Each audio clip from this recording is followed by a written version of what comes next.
So this is just a good Cliff Notes overview of just some of the mechanisms by which nitric oxide is critical for a healthy, happy brain, central nervous system, and mind. So of course, increasing blood flow to the brain and neurological tissues if we can't effectively deliver. Welcome everybody.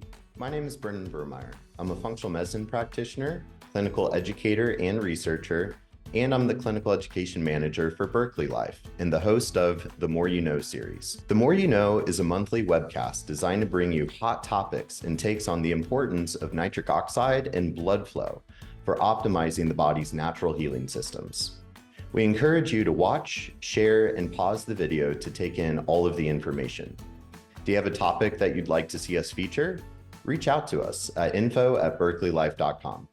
We appreciate you joining us. Now on to the show. Hey, functional friends, welcome back to the More You Know series. As always, I'm your host, Brennan Vermeire, and on today's episode, we get to talk about something that I'm actually personally extremely passionate about, which is mental health care and how nitric oxide directly impacts so many aspects of our cognitive, neurological, and mental health. So let's go ahead and dive in. This is going to be, I think, a two-part series. So this will be kind of a part one, and then we'll probably release another episode that'll be a little bit of a part two. So let's go ahead and skip ahead. As I cover in every single episode, obviously, we are really on the forefront of this chronic disease epidemic. All of us integrative, functional, holistic practitioners, coaches, clinicians, doctors, we're all on the same team here. We are all combating this major worldwide, and especially in America, in North America, chronic disease epidemic.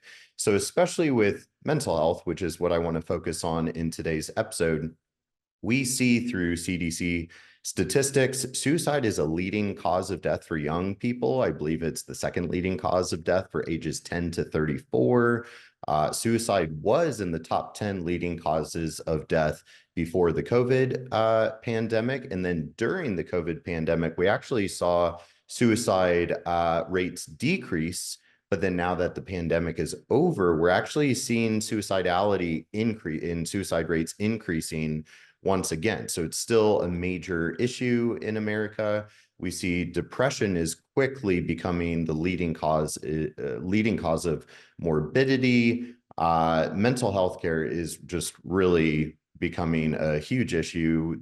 The United States by far consumes more neuropsychiatric drugs than any other country on earth. And we actually see, depending on the epidemiology that you look at, that the diabetes belt of America, which is sort of the southeast region of the United States, which is called the diabetes belt for a reason. It's the most metabolically ill demographic within the most metabolically ill and compromised country, that is the United States. And they just so happen to also consume more neuropsychiatric drugs than any other population, right? So that's very, very telling. There's a huge conversation to be had around metabolic illness as a major component of mental health, neurological issues. And, you know, I could get ahead of myself and go on and on. But something I also like to look at, certainly, as we all know, with cardiovascular disease, let me jump ahead a little bit here. Here we go. So this shows the top 10 leading causes of death. I believe this is from 2022 CDC data, and then I update this every year as the CDC releases their annual data. Oh, this is from 2021, excuse me. Now, of course, as we all know, heart disease, cardiovascular disease, far and ahead, the leading cause of death, right? Now, especially when we're talking about nitric oxide, which is really in so many ways the molecule of life, the miracle molecule, one of the most important discoveries in cardiovascular medicine history. Obviously, as we've talked about on previous episodes, the discovery of nitric oxide as a signaling molecule, a pleiotropic signaling molecule within the cardiometabolic system, deemed one of the greatest accomplishments in cardiovascular medicine, so much so that it won the Nobel Prize in Physiology in 1998, right? So, of course, with heart disease being the leading cause of death, nitric oxide is such a critical molecule for the conversation around cardiovascular disease. However, the plot thickens, if you will. The story expands when we consider, well, cerebrovascular disease being the fifth leading cause of death, right? So stroke.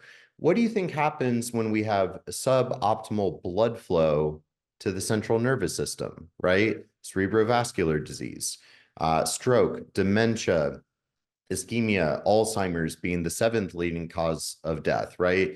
So with one neurodegenerative disorder, that is Alzheimer's, being in the top 10, we have cerebrovascular, we have heart disease. Not that I'm necessarily saying that nitric oxide is the end all be all cure all by any means, but again, this is where nitric oxide dysregulation is implicated in all of these conditions. And there is a very deep story in science with nitric oxide in the central nervous system. And obviously, we all think of, for those of you that have been tuning into the More You Know series, hopefully you're kind of up to date by this point of like, yes, we do normally think of nitric oxide as that vasodilation molecule, right? This diatomic gas with a half-life of about 2 to 3 milliseconds in the blood. And what does nitric oxide do? It induces the vasodilation of our blood vessels for optimizing blood flow. How does it do this? Nitric oxide stimulates guanylate cyclase, which is an enzyme that produces cyclic GMP, which then induces that smooth muscle relaxation in the endothelium to allow the diameter of our blood vessels to expand. Now, as I always say in every episode, it's not just the blood vessels. We could have a very exciting conversation about the lymphatic vessels, the lymphatic system, lymphatic drainage and detox and immune cell trafficking, right? But for today, focusing on this component of not only blood flow to the brain, but all of these other exciting roles that nitric oxide plays in the central nervous system, as I'll get into momentarily. Now, every episode, I like to make sure that we're all on the same page with understanding the different paths that we have to endogenously produce this molecule of life that is nitric oxide. So this is our more simplistic diagram. We've covered this in previous episodes. This is the more comprehensive diagram that I created. So I want to teach off this one instead.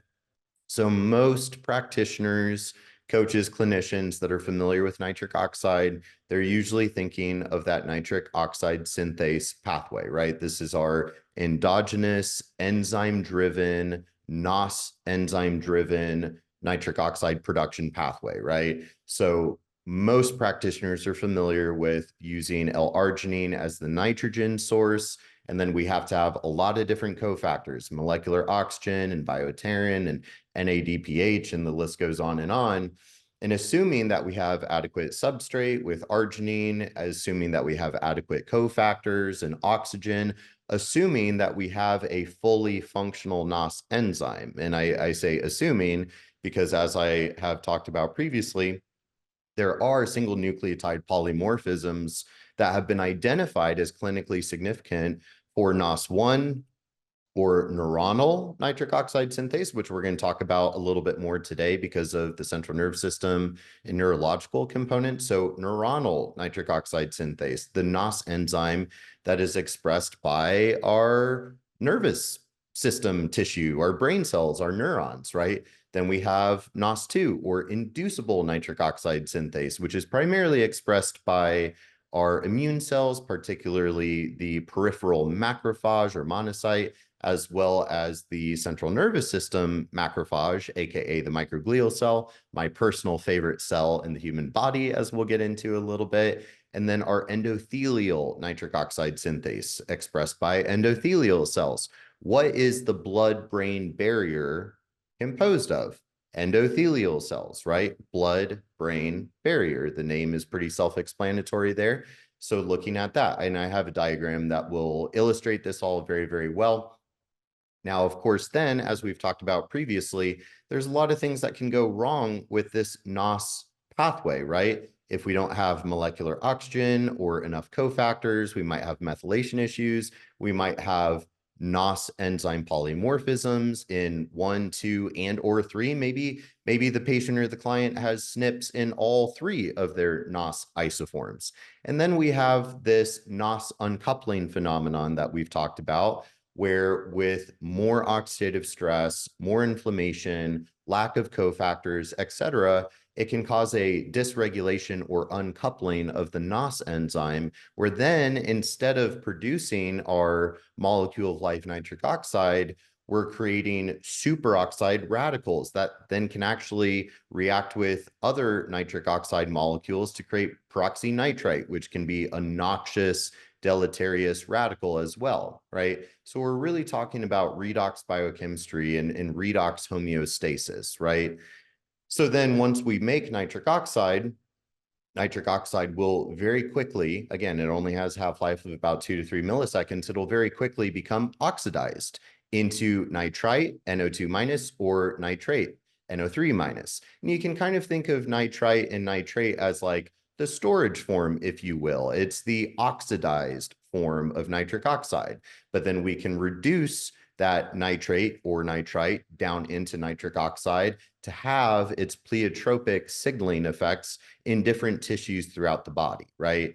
Now, because there are so many things that can go wrong with the NOS pathway, for many years, the nitrate pathway seemed to be overlooked, but research in the past 10 to 15 years has really elucidated, actually, we have this much more sort of ancient primordial pathway with the nitrate pathway, which one could argue this really seems to be the more dominant and sort of preferential pathway for the body to produce nitric oxide. And we do this through the reduction of dietary nitrate, right? So we can consume dietary nitrate, whether it's from dark green leafy salads or beets, which is why beets have become such a popular, superfood or supplement, beetroot powder. There is some beetroot powder in the nitric oxide foundation, which is supplying about 300 to 400 milligrams of dietary nitrate per 2 capsules, right?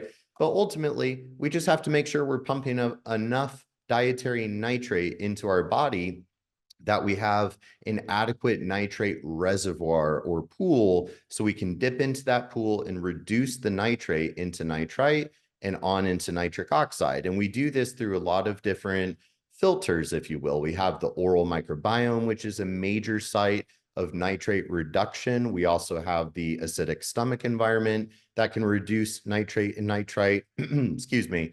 And then we have the gastrointestinal microbiome that can also help with the conversion in the flux of nitrate to nitric oxide back to nitrate. There's a lot of flux going on with these molecules through oxidation reduction reactions.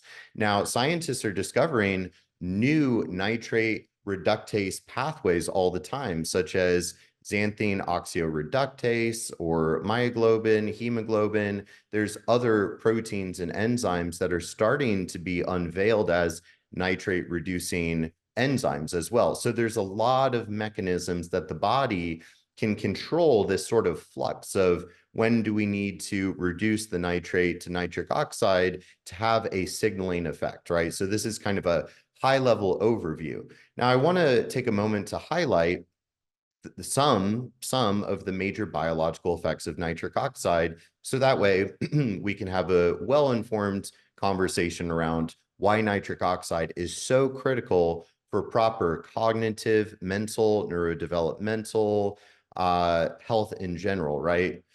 So, of course, the vasodilation and perfusion, this is what nitric oxide is most famous for, is promoting healthy blood flow, lymph flow in general. We could talk about ATP flow or Qi flow or energy flow, but vasodilation, so we can open up the vessels, the vasculature of our body and allow things to properly flow and diffuse and perfuse into our tissues. Neuroendocrine regulation, there's a whole conversation we could have around the HPA axis and neuroendocrine signaling and how nitric oxide acts as a critical messenger within that system and is regulating the release and signaling of a lot of our different hormones and neurotransmitters as well.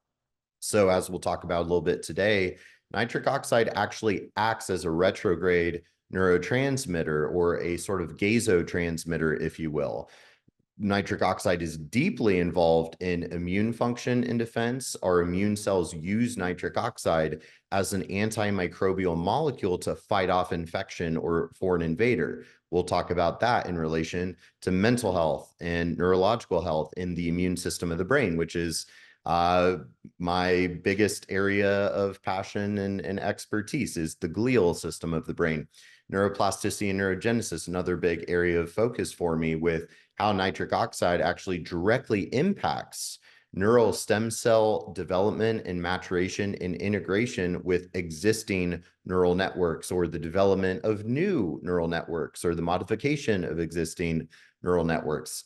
As I alluded to previously, lymphatic drainage, so we can have proper waste disposal and immune cell trafficking through the lymphatic system, redox homeostasis, as I just alluded to, regulating inflammation and oxidative stress, impacting blood sugar regulation, metabolic signaling. So I don't know that there's any facet of our physiology and biochemistry that nitric oxide is not directly and or indirectly influencing. So high level overview of some cool nitric oxide science here, but we're really at Berkeley Life leveraging the nitrate pathway, which seems to be quite superior in general.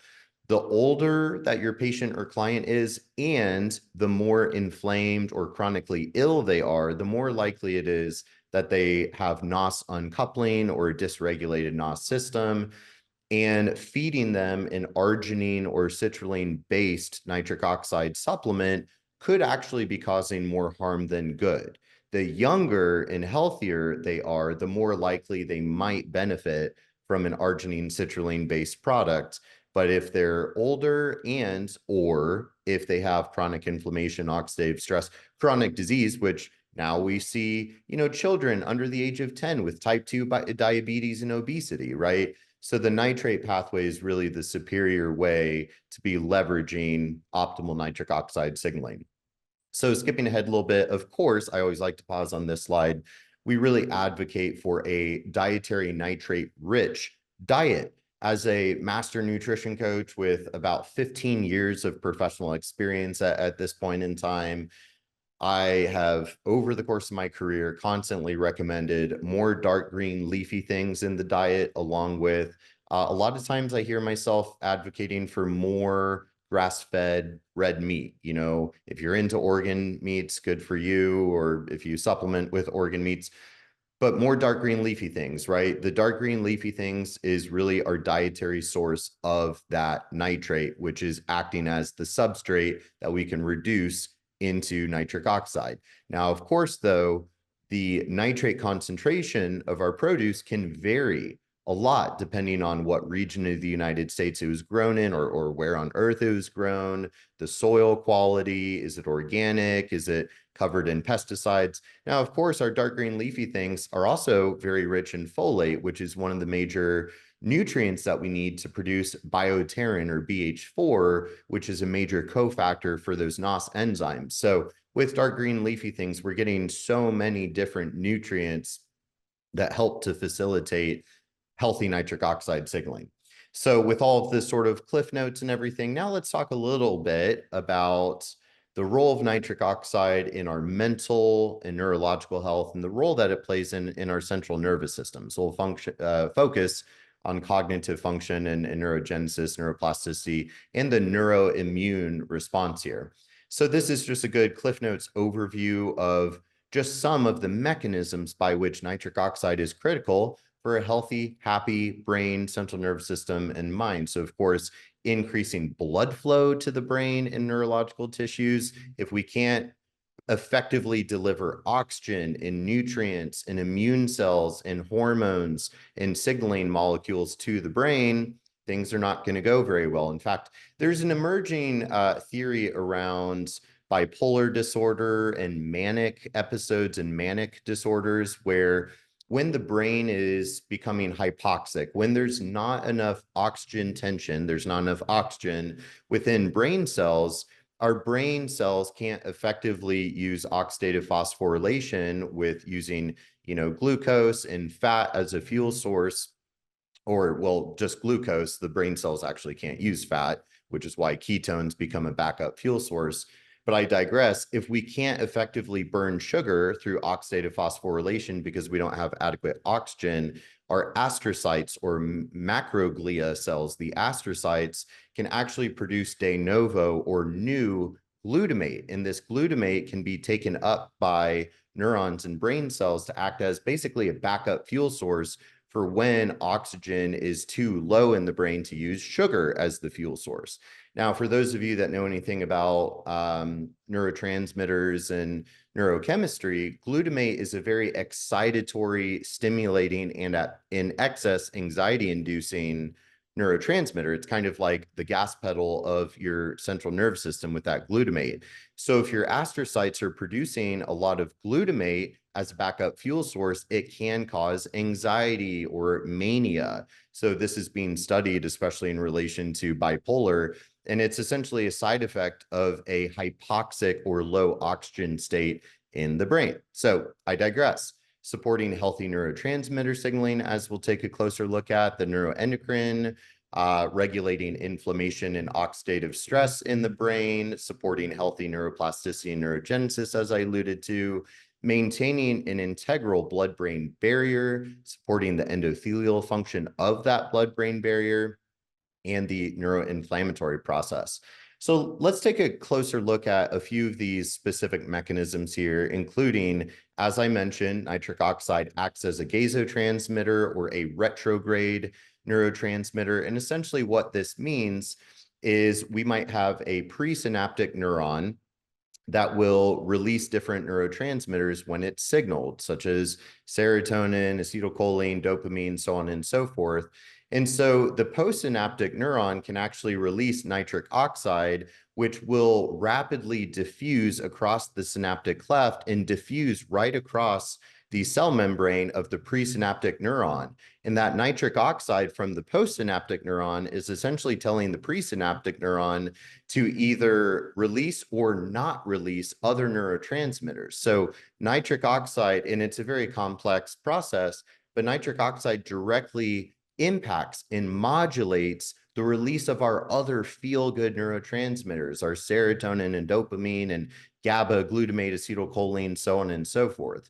So nitric oxide as a signaling molecule in the central nervous system is directly altering and modulating our other neurotransmitter systems. And this has deep implications for, of course, neuropsychiatric health, keeping in mind that the entire conventional psychiatric model is really based on using synthetic drugs to modulate the activity at the synaptic cleft. You know, what's a SSRI? It's a selective serotonin reuptake inhibitor. It selectively modulates the reuptake of serotonin out of the synaptic cleft, right? So what happens if we have nitric oxide dysregulation? It can directly contribute to a dysregulation of the neurotransmitters themselves, right? Seems pretty important.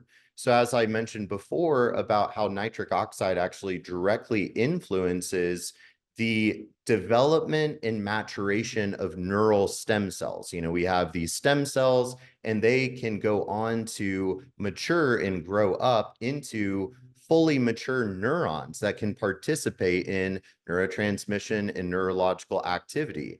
So nitric oxide is a signaling molecule that can influence the maturation of these neural stem cells and then the integration of those new neurons into our existing neural networks. So when we're talking about, you know, the birth of new neurons, the development of new neurons, integrating those new neurons into our existing circuitry or remodeling our very plastic nervous system, we all love the subjects of neuroplasticity, which is how we rewire our brain. We can unlearn self-limiting belief systems. We can learn new skills more in alignment with our health goals and a healthier way of life, so on and so forth.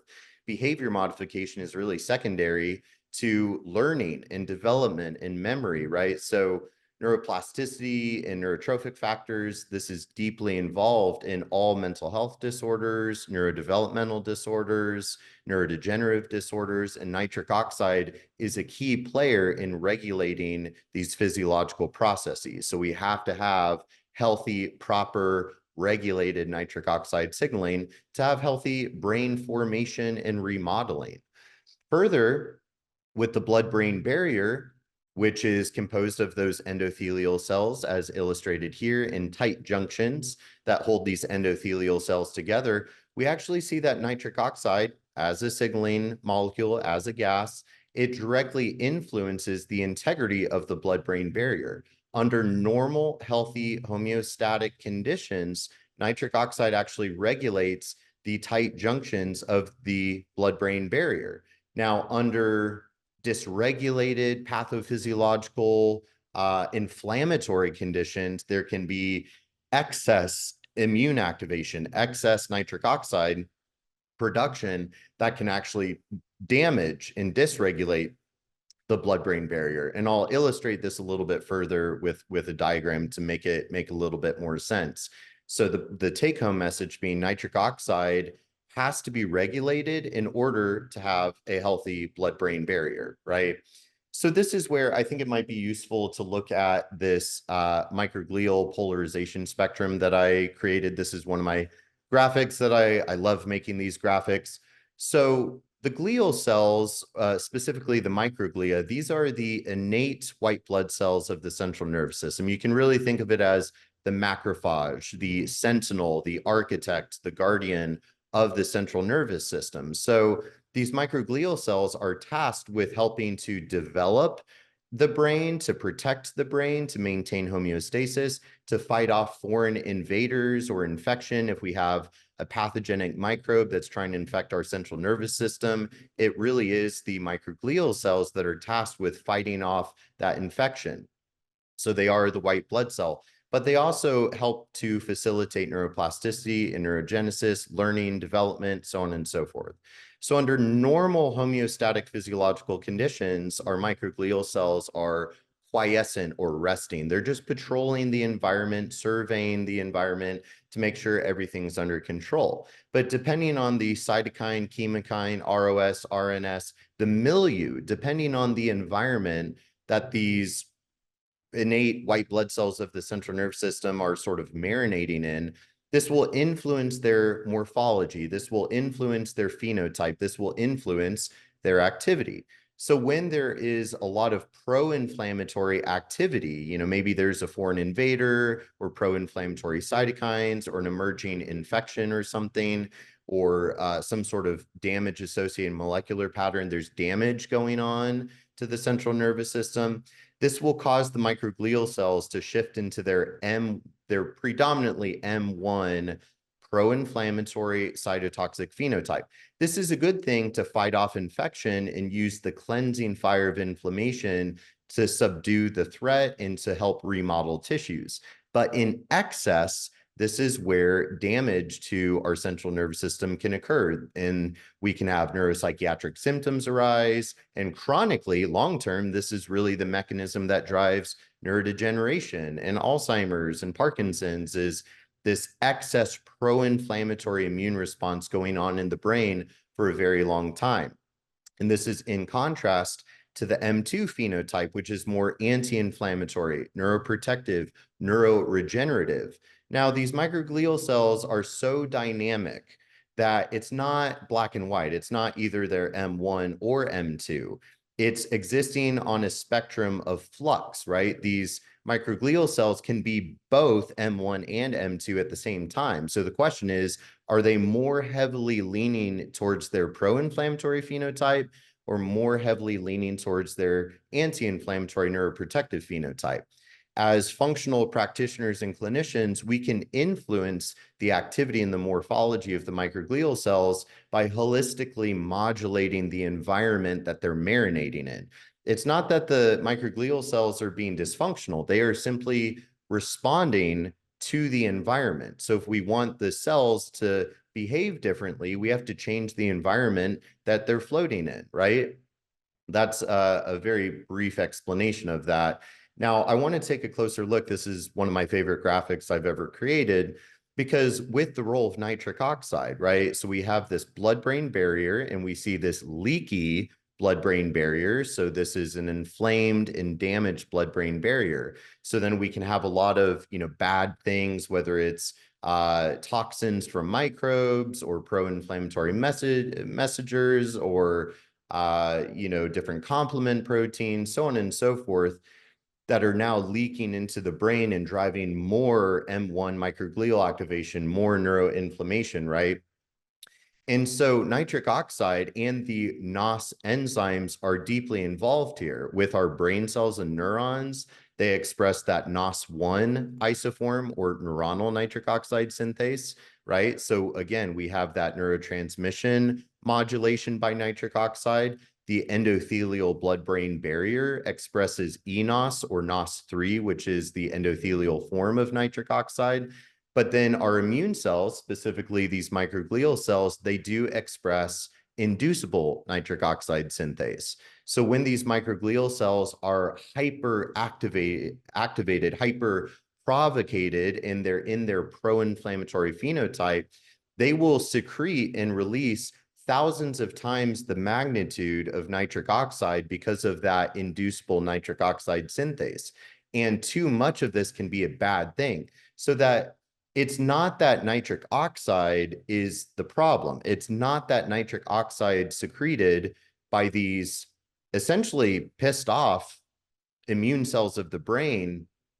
It's not nitric oxide to blame. It's the fact that the immune cells are being propagated and stimulated excessively, which in many ways might be due to a leaky brain, a dysbiotic microbiome, an infection, metabolic illness. There's all of these other factors that we have to consider of why do we have a leaky brain? Why is the immune system of our brain hyperactivated? That's the issue, not the nitric oxide that the brain immune cells are creating, right? So this is why I talk about nitric oxide dysregulation. When nitric oxide is regulated and we restore homeostasis to this, nitric oxide can do its job to fight off infection, which is why the immune cells of the brain produce it primarily, to help with neurotransmission, to maintain an integral blood-brain barrier, so on and so forth. So I know this is, some of you are right there with me. Some of you, this might be a little bit more in depth and new, but this is a good summary slide to really elucidate how nitric oxide is so deeply involved with mental health, whether it's through the endothelial function and blood flow and perfusion to the brain, or its immunomodulatory properties, regulating inflammation and oxidative stress, regulating neuroplasticity and neurogenesis and mitochondrial function and the bioenergetics of the brain. The list goes on and on and on, right? So a lot of things to be looking for in your mental health and cognitive patients and clients. Of course, obviously, let's make sure we're looking at their blood pressure. How many mental health professionals are considering the very, very basic blood pressure, right? But if we can't effectively deliver blood and nutrients and oxygen to the brain, how could we expect them to have good mental health or cognition, right? If they have low circulation, things like cold hands and feet, peripheral neuropathy, numbness and tingling, but of course, those mood disturbances, whether it's manic episodes or anxiety, depression, chronic fatigue, anhedonia, apathy, so on and so forth, right? And we'll probably do a future episode on neurodevelopmental issues, neurodegenerative issues. It's kind of the same conversation mechanistically. It's just, are we talking about neurodevelopmental, like ADHD and autism spectrum? Are we talking about neurodegeneration? It's like which demographic, but the mechanisms that we discussed today are really the mechanisms implicated in the whole spectrum of neurodevelopmental, neuropsychiatric, and neurodegenerative. It's this spectrum, and nitric oxide is deeply involved in the entire spectrum of psychiatric health here, right? So if we support optimal regulated nitric oxide activity, it will allow everything else that we're doing with that patient or client to work better, right? So this is why at Berkeley, we really advocate for using our salivary nitrite test strips, so that way we can test, not guess. There aren't really a lot of great biomarkers to directly assess nitric oxide. There's markers that we can look at that relate to some of the mechanisms that we discussed today, but using salivary nitrite is such a great, non-invasive, easy to do at home or in clinic way to get insight into their nitrate, nitrite status, and therefore nitric oxide health, right? So I advocate for using at least 3 strips per day, one first thing out of bed, one after supplementing with the dietary nitrate or consuming a nitrate-rich meal. And then I also advocate for one more strip before bed. We want to make sure we have healthy nitric oxide and blood flow so that way we can have deep sleep and good recovery overnight. But I also advocate for, you can test pre and post workout, which I do very regularly, or pre and post, anytime you need to perform. Maybe it's, sexual performance. Of course, nitric oxide being thought of often in regards to sexual health and erectile dysfunction, so on and so forth. But either way, I really think all patients, clients, practitioners, clinicians should be using these very simple test strips. And these are such an amazing clinical tool. So many clinical pearls I can teach you guys as well with how to use these test strips. So this is why we offer the total nitric oxide solution, which entails currently, and we're working on some really new exciting products that I'm sure I'll be telling you about in future episodes, but the salivary nitrite as that surrogate marker for whole body nitric oxide status, and then supplementing with the dietary nitrate through our nitric oxide foundation product. We've got the oral microbiome encouraging nitrate prebiotic gum here. So we took the dietary nitrate, pack it into a gum matrix so we can work on repopulating and boosting the nitric oxide producing potential of the oral microbiome, which is such a critical component of overall health, especially cognitive health. Then we also have our cognitive product, which is perfect for this episode because this is a botanical-based cognitive support that has 3 botanical ingredients: Alpinia galanga, which is a member of the ginger family, lutein, and broccoli sprout or sulforaphane.